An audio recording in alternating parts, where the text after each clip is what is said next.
This is where the infamous Dick Turpin drew his final breath. Or did he? For centuries, people in York have whispered that his ghost still walks these streets, out for revenge for his grim end.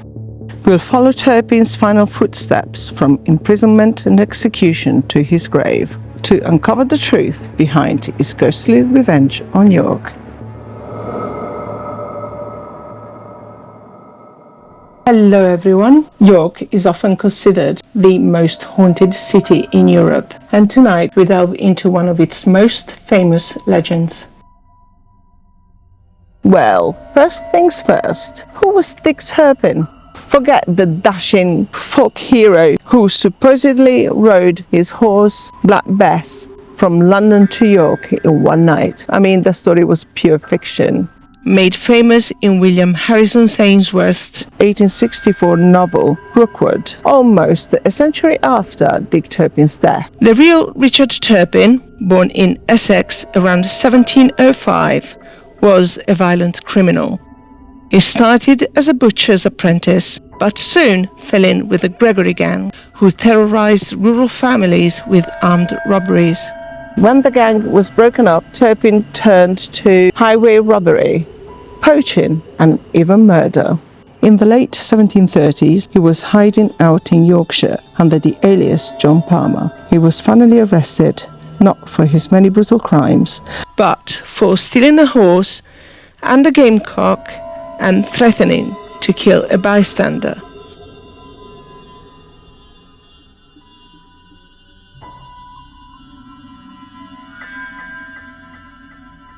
Locals knew that he was a rough, violent man, but at first they didn't know that he was the Turpin.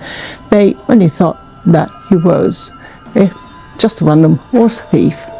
While in custody at York Castle Prison, John Palmer wrote a letter to his brother-in-law down in Essex, asking for help. Now, this is where it gets a little bit strange for me. Now, the letter was sent unpaid, and his brother-in-law apparently refused to pay it. Now, at the post office, Dick Turpin's former teacher opened the letter and, strangely enough, recognized Dick Turpin's crap handwriting. I find it really strange, don't you? I'm pretty sure that if I sent a letter to my teacher, she wouldn't know that it was my handwriting, so for me it sounds like an excuse. I wonder if the brother-in-law ratted him out. Anyway, James Smith alerted the authorities that John Palmer was in fact Dick Turpin, one of the most wanted men in England.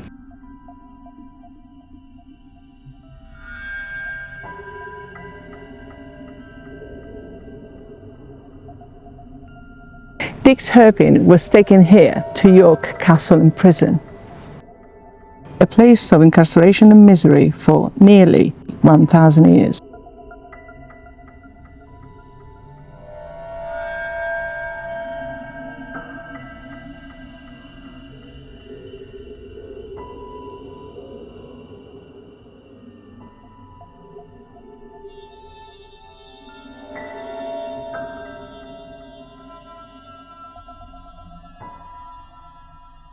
Conditions in York Castle were grim.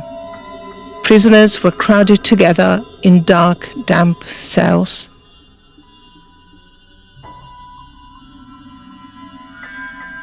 These days were absolutely brutal. Imagine staying in a cell as small as this one.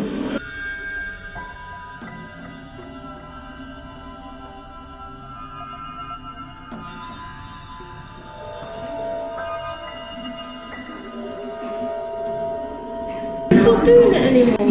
What? My phone was like flickering on and off. It's quite funny actually. Was it? I just went like that and then it started like... Oh my word. Okay, we got flickering phones. 9 men in a cell like this. This place has the eerie vibe, doesn't it? Today, visitors to the York Castle Museum can see the cells where Turpin and others awaited their fate. Turpin was just one of many condemned here. With such a history of suffering, it's little wonder people believe the place is haunted. Funny though, because apparently it does not haunt this prison. Turpin's ghost is more than often reported elsewhere. From York Castle, Turpin was carted here to the Knavesmire for his execution. Now, the Knavesmire is now part of York's racecourse.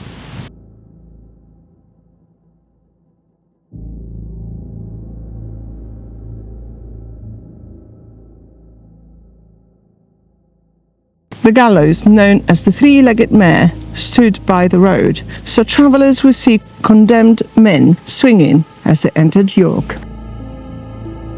On April 7th, 1739, Turpin made a show of his death. He bought a new frock coat and shoes, hired mourners to accompany him to the gallows, and bowed at jeering crowds. He had a word with the executioner before getting on the ladder, and he pushed himself down, thus ending his life quickly. His composure and flair to drama transformed him in the public imagination from common criminal to folk anti-hero. Well, here it is thought to be haunted in general. Lots of ghost tours talk about strange shadowy figures and an eerie atmosphere, because thousands of people were executed on this grounds over the centuries, but not by Turpin. So, what is he? Legend has it that after Turpin's execution, his body was brought to the Blue Boar Pub. The landlord supposedly displayed the corpse in the cellar, charging curious patrons to view the infamous outlaw. There is no solid historical proof, but the pub embraces the tale. In the cellar today sits a coffin-shaped memorial, and many staff report a heavy, oppressive atmosphere.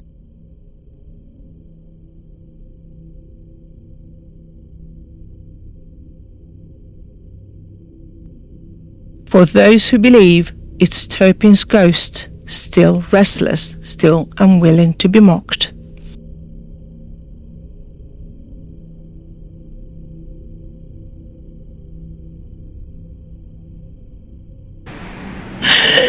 Turn yourself off.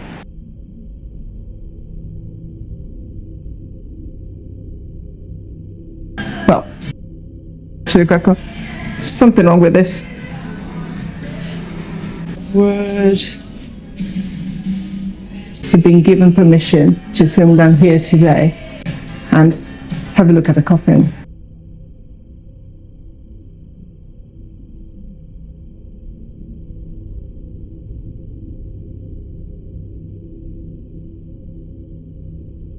I'm not going to touch it, I don't trust it. Right. And now, some flash photos.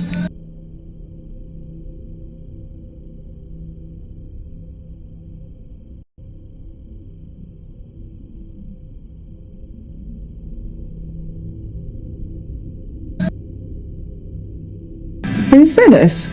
Yeah. Okay, can you stop it?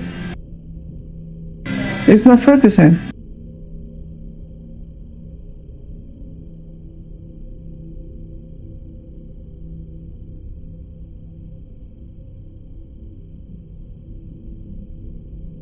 Come on.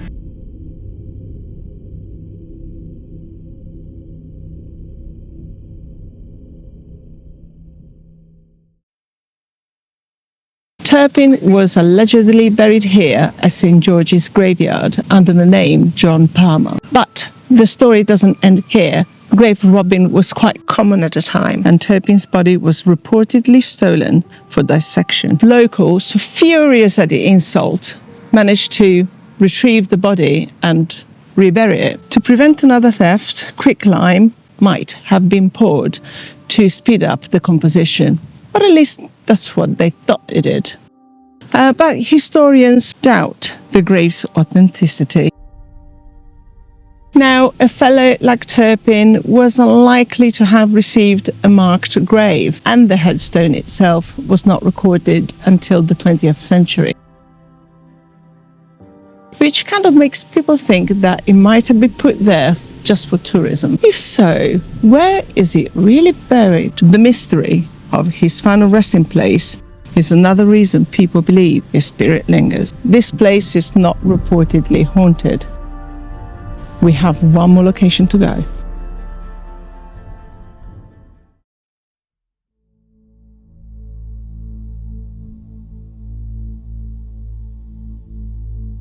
The most chilling sightings aren't at his grave, but nearby at St. George's Field, once a rough area alongside the River Ouse. Here people have reported seeing a spectral rider on a black horse dressed in 18th century clothing with a tricorn hat. The horse and rider do not gallop, they wait motionless among the trees. And it does mirror Turpin's past as a highwayman. Whether it's a ghostly vigil or a replayed memory, this is what cements Dick Turpin as York's most famous phantom. And I do wonder whether we're going to find something here. Is anyone here? And if you're here, who are you? Hello? Who said hello? What's your name? If you speak clearly in this, I can hear you. I cannot make out what you're saying, sorry. Is it true that Dick Turpin's ghost wanders around here? Yep. He said yep. Is he around here now? He's not. Thank you for this. Thank you for letting me know. What is your name? Does Dick Turpin hide behind the trees?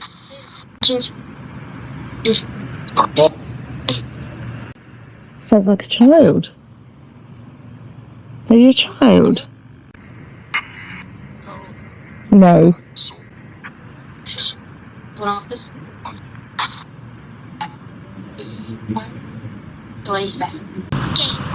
You want to play a game?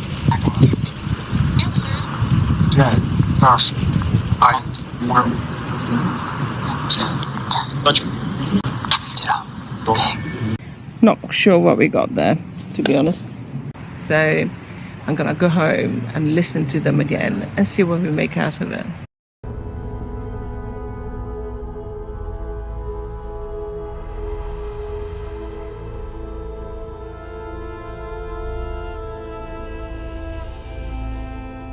Well, you guys, I hope you enjoyed this video, and if you did, please give us a thumb up, and I shall see you in the next one. Thank you for watching. Bye.